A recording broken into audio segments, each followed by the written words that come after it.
Assalamualaikum warahmatullahi wabarakatuh.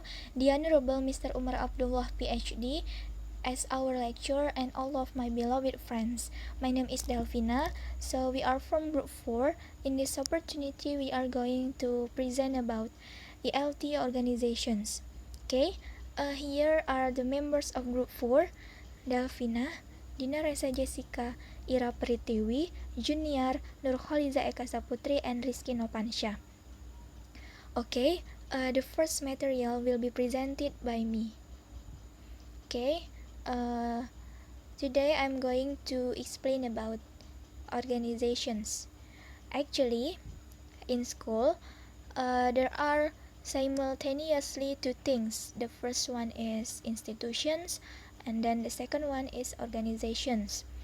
For the school as institutions, actually will have the legal status with the governors and shareholders depending on whether it is state or privately owned, a board of management, staff, and also students.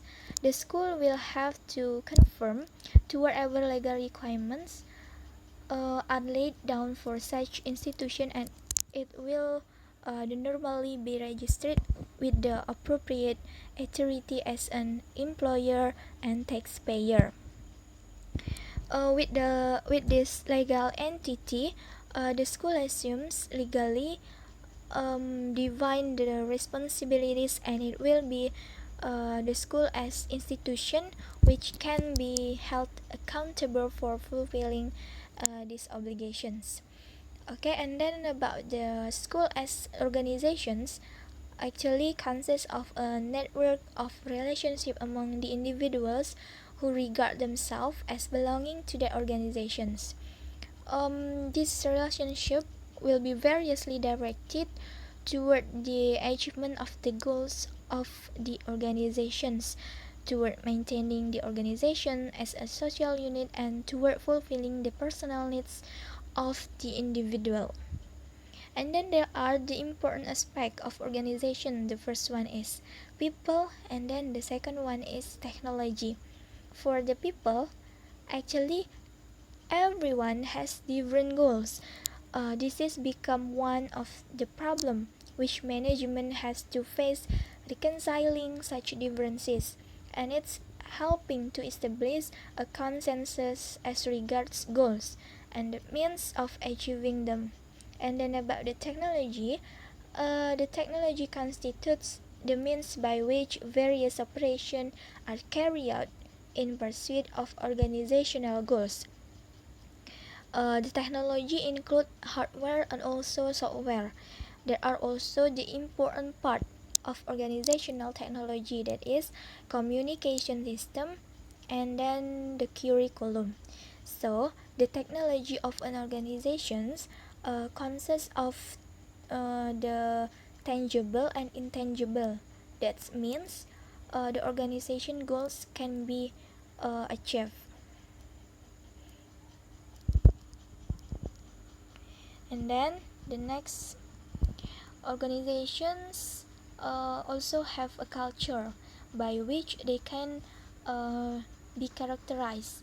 The culture of the culture of a school is expressed in the attitudes and behavior of people towards each other, and it is something which we pick up what people say and do.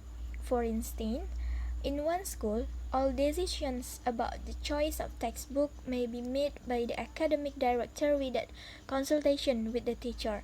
And in another school, such decisions might be jointly arrived at through discussion involving all tutorial staff as well as feedback from students.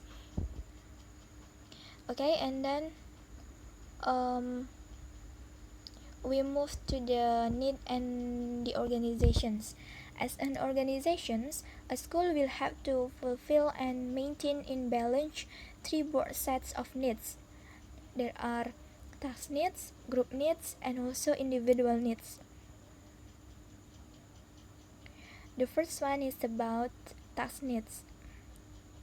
The task needs are those which have to be satisfied in order successfully to carry out the work of organizations, And then the second one is about group needs.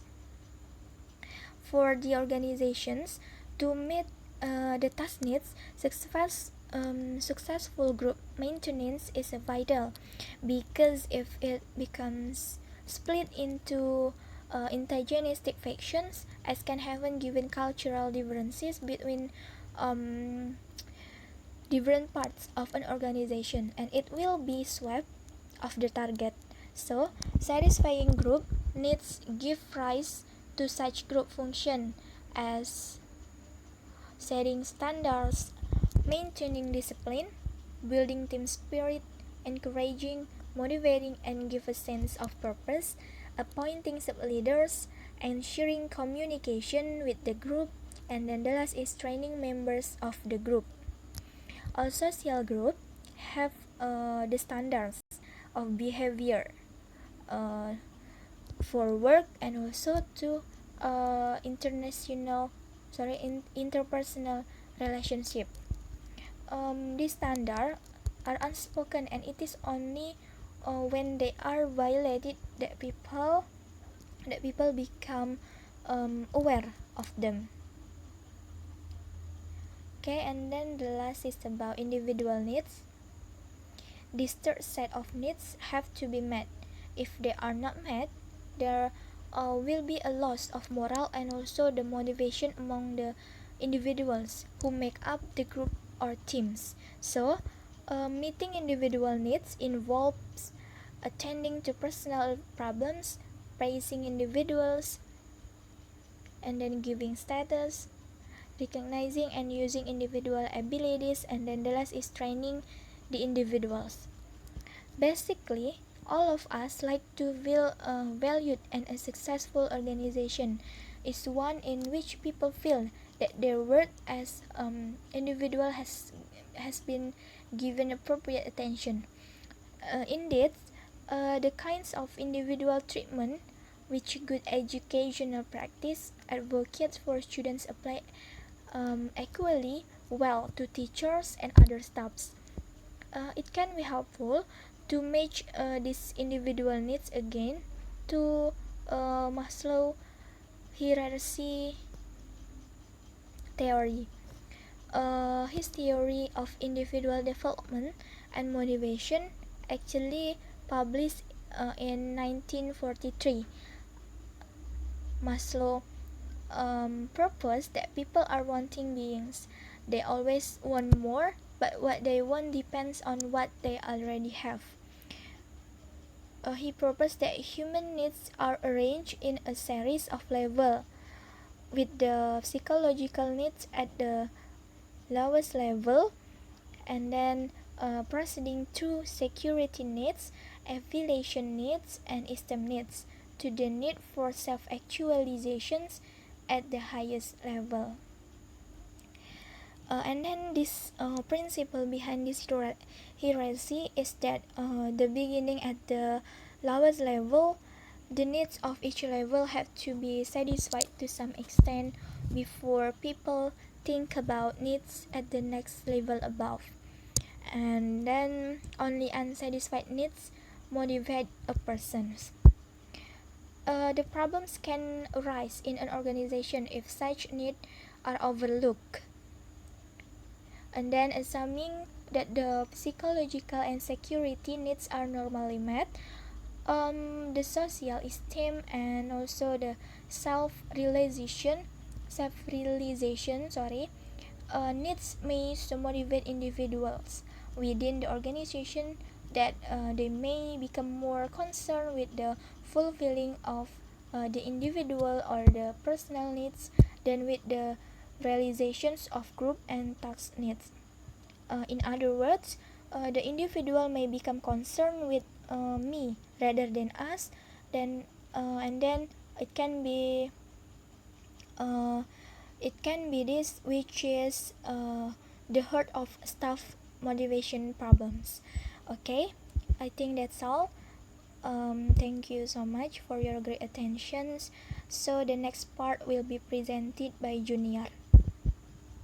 Assalamualaikum warahmatullahi wabarakatuh. I will explain about the structure of organizations. A fundamental concept of organizations is the notion of structure. The structure is an inventory or list of what has to be organized. Organizations consist of relationships between people who have come together for a purpose. According to PC, structure is the deliberate patterning of relationship between organization members. The purpose of structure is the division of work among members of the organizations and the coordination of their activities so they are directed towards achieving the goals and objectives of the organizations. Models of organizations, there are four. The first is formal, the second democratic. The formal model and democratic model attempt to provide prescriptions for what should be done, and the third political, and the fourth subjective. The political model and subjective model try to account for what is believed to happen. The formal models assume that organizations are hierarchical systems in which managers use rational means to pursue agreed goals. The democratic model is theory that's strongly normative in orientations. Democratic have the rather utopian belief that decision-making should be based on democratic principle, and the second, emphasizing the authority of expertise rather than the authority of position characteristic of formal models. The political model emphasizes groups rather than the larger organization, stressing also the prevalence of conflict and of interest groups. The subjective model, the first is focused on the individual's interpretations and understanding of organizational structure and processes, and the second emphasizing the significance of the individual purpose and aims. As may be clear from these brief descriptions, no model fully accounts for organizational structure and management processes, but suggests that the validity of the various models depends on five overlapping considerations, and that the applicability of each model will depend on how significant each of these factors is in any given situation. The first is the size of the institutions. Large size leads to specialization and fragmentations. And the second, the nature of the organizational structure. Participative structure, for instance, enhance democratic and political dimensions. And the third, time. Participative democratic decision-making requires more time of teachers than centralized decision-making. And the fourth, the availability of resources. And the last, the nature of rate of change in the environment. Okay, thank you for your attention. Wassalamualaikum warahmatullahi wabarakatuh. Assalamualaikum warahmatullahi wabarakatuh. My name is Ira Pritiwi. Okay, I will continue explain about organizational cultures. Organizational structure can cause very different relationships between parts of the organization, while different management models can cause very different management styles within a management. All organizations have a history and tradition, rules and regulations, ways of doing things, and conventions that govern relationships that together shape the culture of the organization. Okay, next there is the power of club culture and the role culture. The power of our club culture, according to Hanley, the power of our club is characterized as a spider web with a power source at the hub, surrounded by concentric circles of intimates and influence. Handy, 1984, observes that organizations based on this principle have very personal cultures, rich in personality and abounding with almost mythical stories and folklore from the past, and they can very exciting place to the work if you belong to the club and share the values and beliefs of the spider. Anyone who has worked in schools in both the public and private sector will recognize this type of culture. In particular, the owner of a managing school stands to embody club culture by playing a central role in the center of the spider's web, but problems will arise when organizations grow beyond the size in which to maintain this type of ultimate and face-to-face communication. Next, there is the role culture. The role culture is very different, like a pyramid box, where that organization is a set of roles or work box joined together in a logical and orderly manner. And communication in role culture is different from club culture, because it follows the specific convention and is not individual. The rules, like other aspects of the organization, will be defined by job description, and procedures will be specified in rules and handbooks. Okay, I think enough explanation for me. And wassalamualaikum warahmatullahi wabarakatuh. The person culture, defined by Handy, is what he the term the person culture in which, unlike the other or there, the priority is the individual talent rather than the organization purpose. The organizational idea behind the culture is that the individual talent is all important and must be served by some sort of minimal organization. Culture conflict. Why?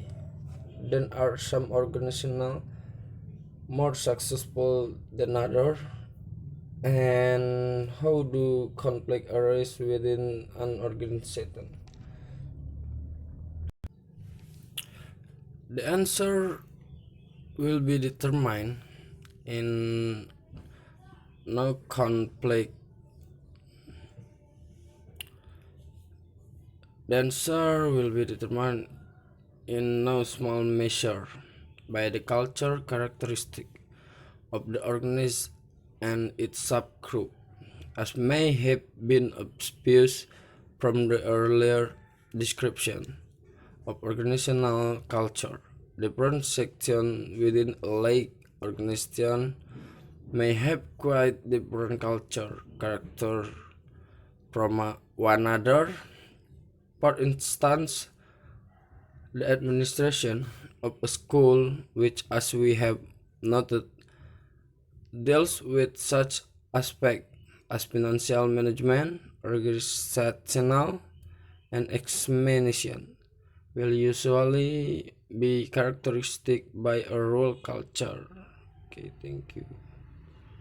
My name is Dina Resi Jessica, and I'm going to explain the next material about style and function of management. First, I will explain the definition of style. So, style is management style are the principle that underline the method, ability, and technique manager use in handling situation and expressing leadership within an organization. In style, there is two very different belief system about the nature of work according to McGregor, 1960. He divided into two, theory X and theory Y. The concept of theory X and theory Y, it describes two contrasting set of assumptions that managers make about their people. So in theory X manager tend to take a pessimistic view of their people and assumes that they are naturally unmotivated and dislike work.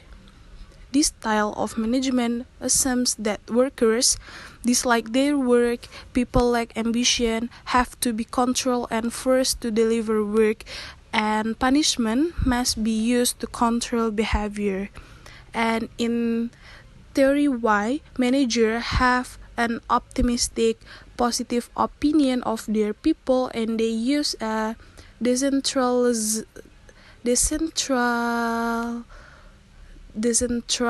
participative management style. In theory Y, the people is happy to work on their own initiative, more involved in decision making, self-motivated to complete their tasks and solve problems creatively and imaginatively. So the function of the management is the first is planning.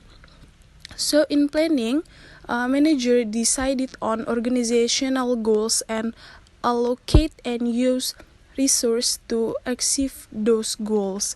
The second one is organizing, is determining how best to group activities and resource. The third is leading. Leading is motivating members of the organization to work in the best interest of the organization. And the last is controlling. Controlling is monitoring and correcting ongoing activity to facilitate goal attainment. Okay, I think enough. Back.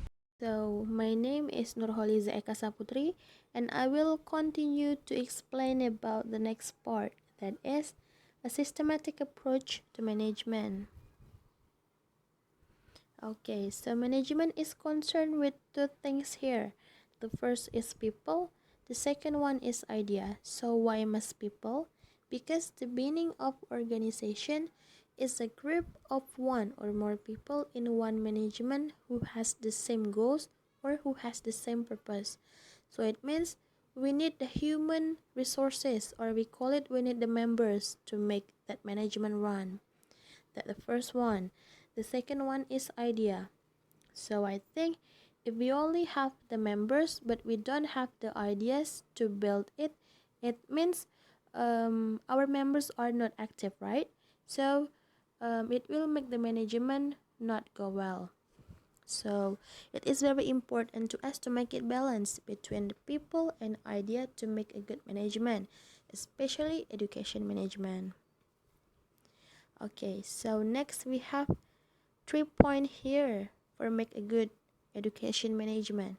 The first is a school organization must have clear roles, duties, responsibilities, and powers of each citizen in the school. That's the first one. The second one is coordination between different activities and also coordination between physical and human resource. So it must be in ideal school organization also. That's the second one. The last one is controlling. So it means control is the element that places a pause for an activity and then we have to evaluate the result. And then we move to the systematic approach to management. So based on the article that we have read before, the first one we have to clarify the aims and the purposes. It means we have to tell or explain our members about what is the aims or what is the purpose about this management first. So after they understand about it, we can make the discussion.